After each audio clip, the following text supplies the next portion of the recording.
ceremony card is my brother Chris Black Jr.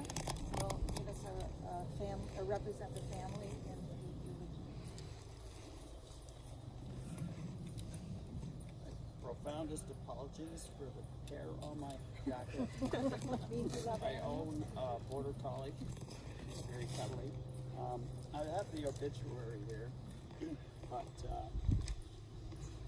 we all know these dates, and everyone here knows my father's career. So I'm just going to speak off the top of my head. It might not be as smooth as I'd like it to be.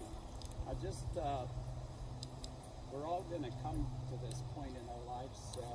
We're going to be here. People are going to gather, and they're going to speak about us. What do we want our lives to be when it's this time for us? And I think about my father, his love of music he brought to everyone. He had a sense of service to his country. He was in the armed forces for roughly 25 years. His sense of family. He was intensely proud of us kids. And I learned this one time. Our careers were starting to get going, just like Justin and Emily's and all of the kids. They're coming into their own. We're finding out who they are, what they're going to be for their life.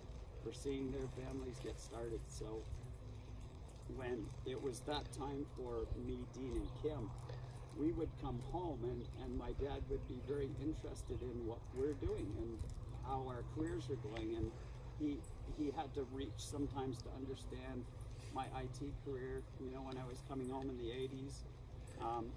And Kim was getting into teaching. And Dean, of course, with his armed forces, my dad was very, very proud. So he would ask you questions, what do you do? How many people do you manage? I was like, Dad, it's not like that.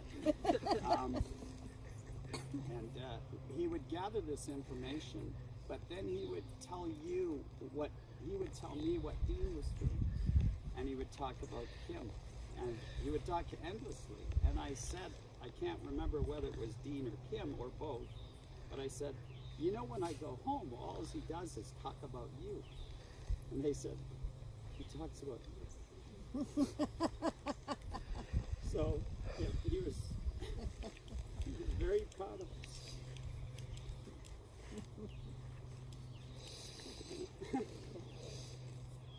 Anyway, yeah, I'm good. So I have run into some people coming back to Goderich, friends, high school friends, and everyone says the same thing about my dad. He was kind of the life of the party, the center of attention. When he came into a room, he commanded that, and that's why he was such a good band leader. I think he could take control and bring smiles, and he was the guy hugging, the guy smiling. And when we were listening to this song by Louis Armstrong, I see him singing that song.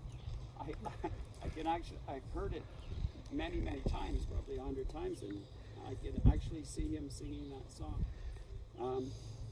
So I just think that it was a good life lived. He brought music to the world. He had a sense of service, and he had a sense of family. And what else could you ask of a man? I brought a card. Christine's told me not to do this.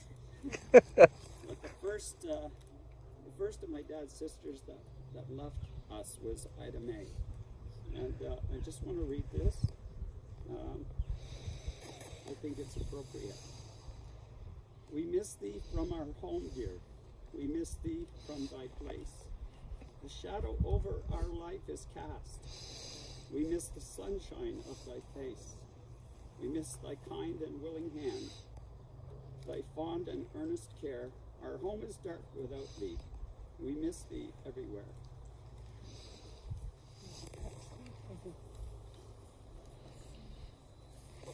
one that gets us started. I'll get you later for that. All right. So now we're going to do the memories, and this is meant to be fun. And this is meant to be a bit silly because my dad had the music side, the Air Force side, but he also loved good humor and good jokes and dad jokes and all those silly things you did. So let's be lighthearted in our review of his memories. So, Brian, I'll explain it to you because you're the only one here that doesn't know what's going on, but it's going to be funny, all right? Yep. So everybody here was asked to bring a token. And they said, Kim, why did you decide to do this? And I said, well, one of the things that happened is when I worked at the ministry, we created this, a process of saying goodbye to somebody, and they print something on a rock for you, a name, like you were organized or thoughtful or kind. And you place that rock in a bowl, and they gave you the bowl of rock in the sand, and you could always put it on your desk. And it was such a thoughtful gift, right? It was more than a bottle of wine. People actually had to say something about your memories. So I thought, well, we're going to do that, but we're going to do that with a token. And the reason we're going to do that with a token is because my dad liked stuff. The final collection. The final collection. And we, like a great Egyptian pharaoh, I don't even know if I said that right. Yes. Yep. You get buried with your gold and your jewels and the things that you want, you're taking it with you. So today we're going to let Dad take it with him and let him go to heaven with all his toys and everything that he needs. So, just so everybody knows, it's meant to be lighthearted and stuff.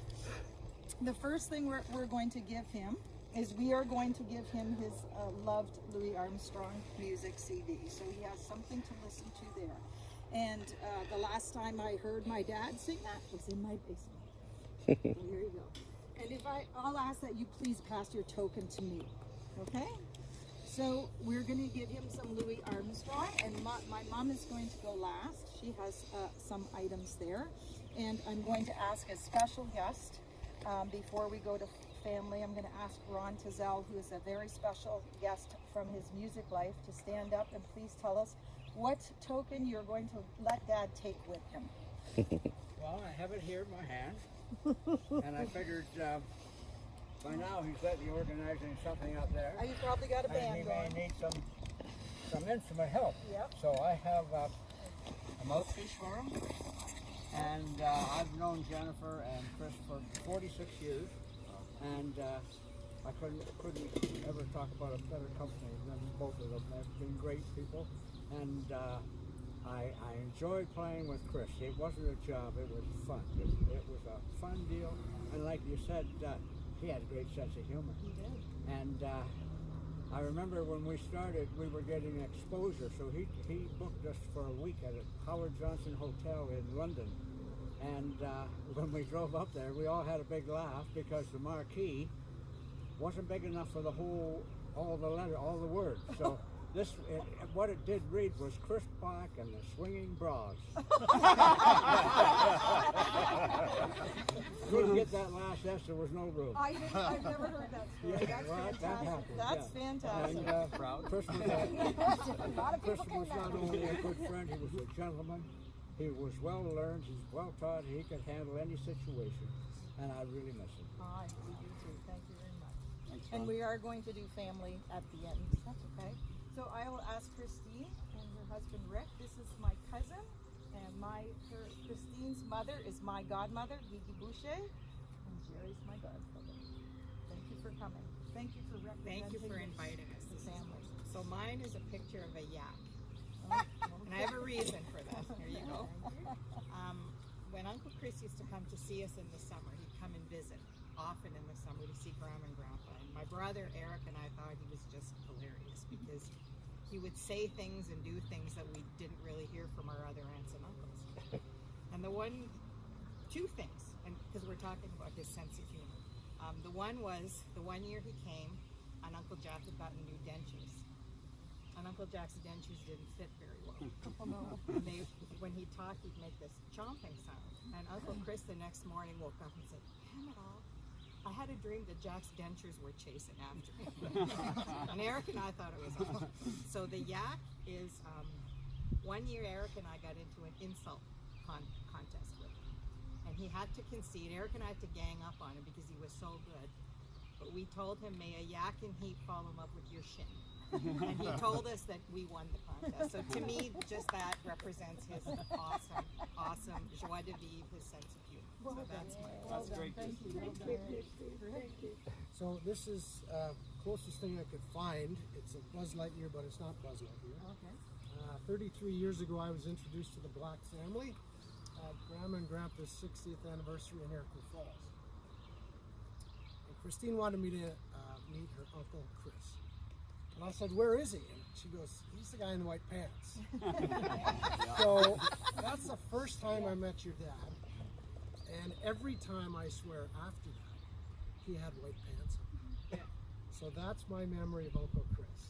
Many other things, but the white pants and to infinity and beyond, Uncle Chris. Okay, that's good. Well done. Mike, did you want to say anything?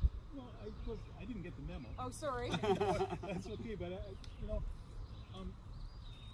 I know the Blacks because I went to school with Dean initially, and the usual parties and camping and all that. But when we moved onto McDonald Street, just a couple blocks away from the store, I used to take my kids down to the store all the time for candy. Right? That was the guys, or them just getting a newspaper, but have private children. And Chris was always, without fault, trying to relate to the kids all the time. Got them just so engaged in the process, the retail process, right? The news process, and didn't make them so much perform as just socialize, And even today, we've got this great, I should send it to you, I've got this great picture of Chris and our eldest in the living room. I don't know what the occasion was. Severin would have been 6 months old maybe. And just that interaction of always feeling like they're safe. They go to the store, it's a nice place to be, it's a safe place to be. And I was getting a newspaper. but the kids were getting an education in things that are community. And I always felt that way about going to the store. It's community. And it's nice that it was connected to good friends. Well, he thought very highly of you. Well, we loved them. Good. Yeah. Thank you for Thanks, Mikey. All right, so family-wise, Dean, I guess you're first grown, so did you want to start with your family, and your daughters have sent a token and videos, I think? It's a military badge with some significance. But before I start, I wanted to thank my brother for an outstanding recap of our dad and the emphasis that he placed on the service and all the other things was really, really well appreciated. So thank you. The badge has to do with Dad's service in the Air Force, and he was bitter with the outcome for the Royal Canadian Air Force through the 1960s. He was a guy that joined the Air Force after the Second World War when the Korean War was going full-blown. So he's one of these guys that ran towards the danger, right? And Chris's comments are so apropos about service to country in that regard. But within about 15 years after traveling the world and going everywhere with the job, doing some pretty remarkable stuff up in Alert, in Whitehorse, and elsewhere, he got bitter, much like his generation, over the outcome for the Royal Canadian Air Force. The government decided to dissolve it, and it was gone by 1968. And that, in part, contributed to his decision to go back to the things that he really loved, family and music, and retire in 1974, as Chris indicated. But I joined a couple of years later, and I had that awful green uniform that my dad despised. But within a couple of years, they came out with that badge. And he saw that as a hint things were getting better. They were returning. Well, he was right. By 1987, we had blue uniforms.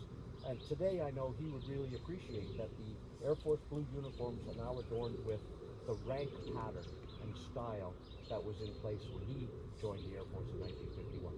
So he was right all along.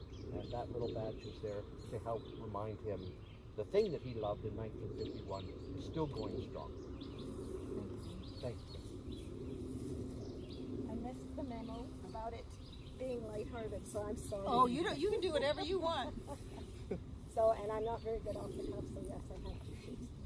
So from the moment I entered the Black's grocery store almost 40 years ago, Chris made me feel like I was part of the family. He had the gift of making everyone feel special from the moment they walked into the door. Often greetings and goodbyes were accompanied with his signature bear hug, the symbol I selected to honor Chris. How warm, how safe, how loved I felt in his fatherly embrace. Now I recall one hug that I was so grateful to receive. My father died in June of 1995 during Dean's deployment in Haiti, and military obligations kept Dean from attending the funeral himself, so Chris, accompanied by Christopher Robin, thank you so much for being there, came to Cambridge in Dean's place. As I stood over the graveside, Chris put his arm around me, a sign of sympathy, reassurance, and love. So when the night has come, and the land is dark, and the moon is the only light we'll see, no, I won't be afraid, just as long as you stand by me. So thank you, Chris, for standing by me with that fatherly presence and that ever-ready bear hug. Oh, that's nice. Thank you. About even over our wages. He won as many as I did, but he did win the last one. And this one was for a bottle of Crown Royal, and he said it had to have the velvet bag. Better have the velvet bag if I win. And he won, and I was hoping that at the LCBO they still had those with the velvet bag, and I believe I found one. Anyways, over the past year and a half, I've taken sips of this Crown Royal and laughed about the last bet being lost, but I got to drink the Crown Royal. There is only a little bit left of this Crown Royal, and I made sure even when I ran out of whiskey and I wanted another drink, I'd have rum or something and save this Crown Royal, and I brought it with me.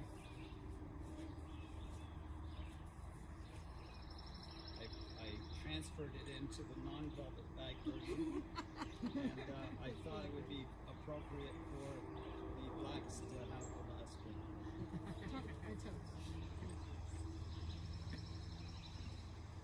I'm just glad it's not a full-size bottle.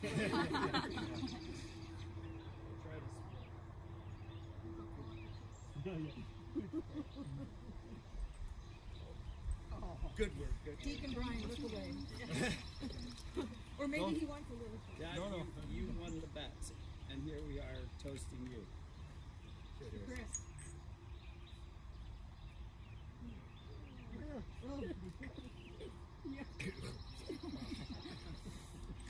Thanks a lot. Got another?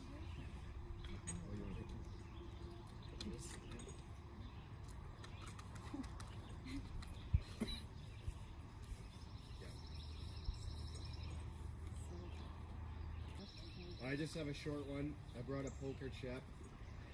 As a child, I used to come to my grandparents in the summer, and one of the things me and my grandfather would do at night to wind me down, I guess, they had 2 computers in the downstairs, and me and my grandpa would play casino games together.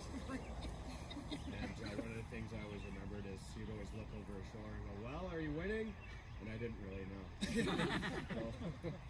But this also very much represents his love of going to the Clinton Casino or Rammer or any casino, which is kind of a curse in our family, Christine. It is. It definitely So is. I think your mother also has the same curse. Big. Auntie Jean, his sister, who just Bless passed her, away, bless her. curse, and also me. I like to stop at the casino. When Glenn asked me to go on a motorcycle, I love those. He said, "You better stop at a casino so I can start." Him? And you too? Justin, who's coming up next? Emily. Emily. Might also be short. No, it's not. So I have a little bag with gumballs and pens. Because when I was a kid, they had the old school gumball machine where the store used to be. And my grandpa and grandma knew I was coming up. He'd always have a pocket full of pennies ready for me. Okay, so I think we've done all of that. So I'm the youngest, and I'll ask my husband to go, Glenn. Come on up. Years ago, I'd taken on a job, and I was an hour and a half away from home. So I'd asked if we could stay up, so it was just a half an hour drive the other way. So I got up in the morning, 4 o'clock in the morning. I dropped my keys outside, so I had to come in the house. And first of all, I had to find my way into the house. Got into the house, found a flashlight, walked back out into the front, found my keys. Went to work, come back when I got back, for some reason, out of the 800 flashlights that are in that house, he knew that one was missing. I said, yes, I have it. It's in my car. I'll get it. So in the house we went. That's one story. The second story would be Saturday morning or a Sunday morning. For Saturday morning, the Canadian Tire Flyer comes out. That's why I got here. So if the Canadian Tire Flyer comes out, I would be sitting at the kitchen table in the morning, sun shining.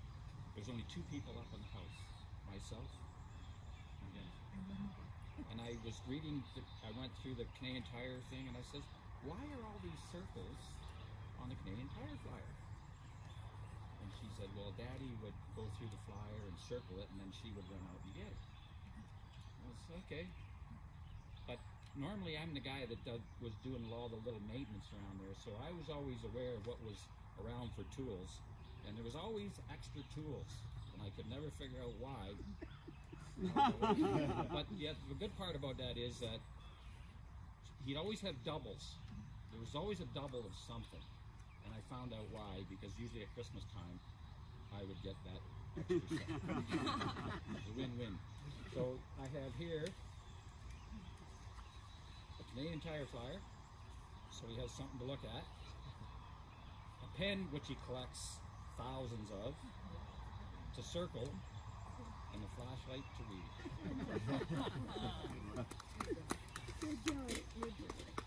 And he did, we often said he circled so many things, he had doubles and triples, but he gave it away, and his gift of love was giving.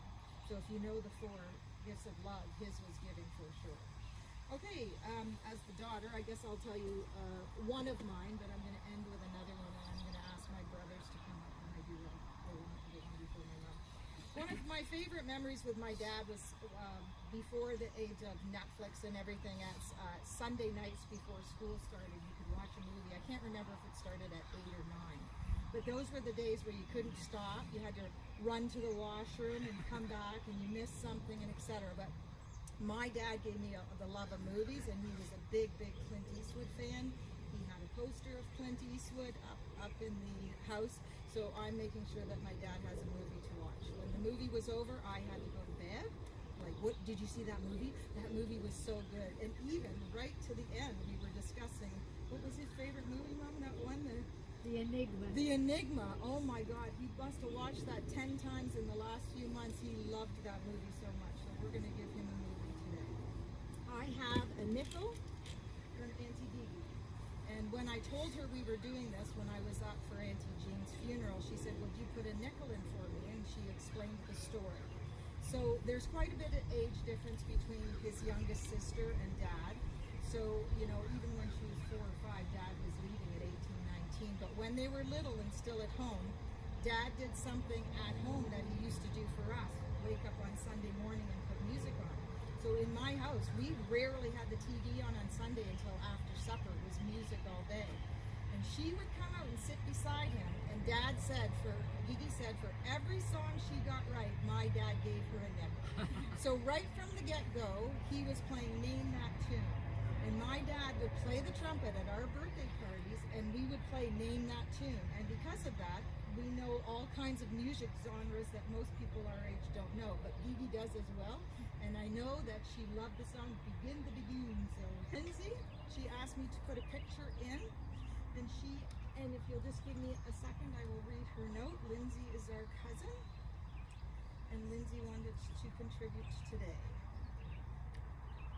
So Lindsay says, I have many fond memories of Uncle Chris, but one thing I will forever remember is the warmth of his smile and the special way he made you feel like you were the only and most important person in the room.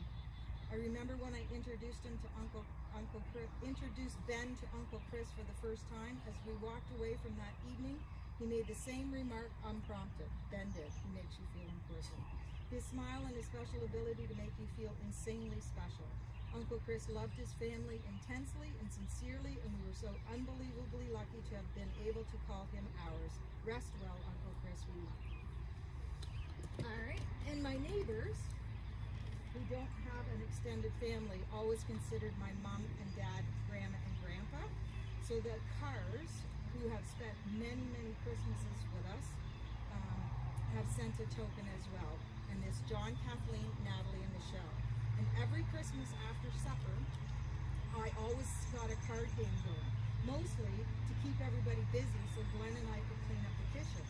And the game was Chase the Ace. And when you got out, you had to come and help Glenn run up and down the stairs because we were too old. So you had 4 quarters and then you were out. And you also flipped the king to stop the play.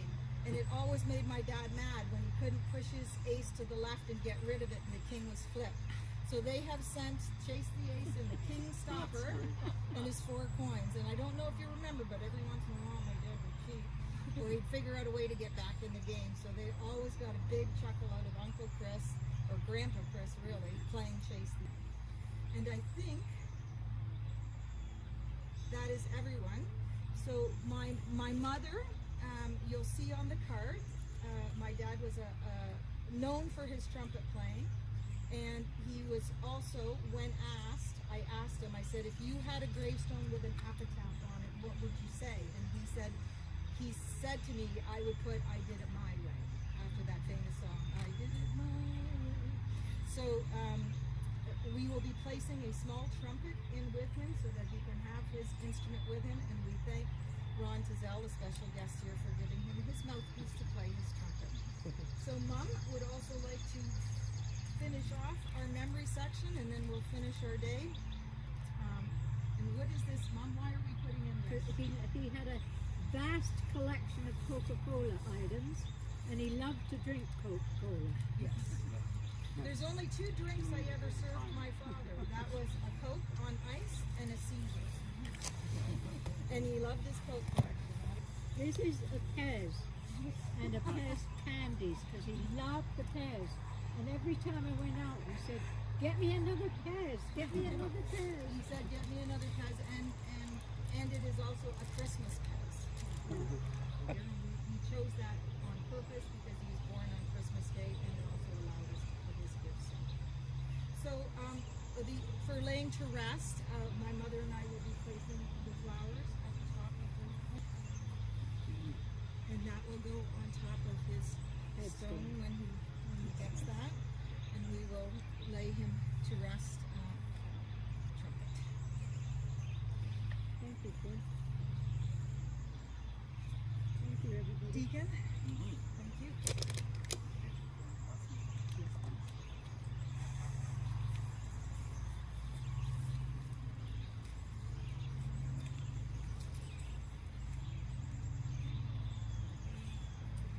Can I have an altar, sir?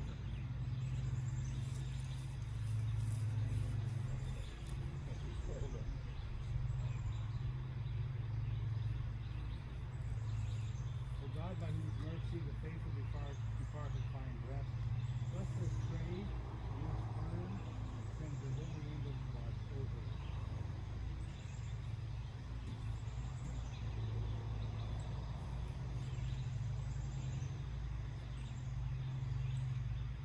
As you bury here the ashes of our brother Chris, deliver his soul from every bond of sin, that he may rejoice with you with your saints forever.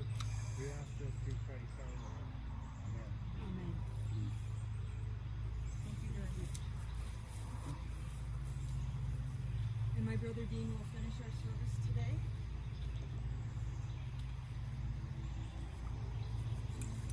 Last post.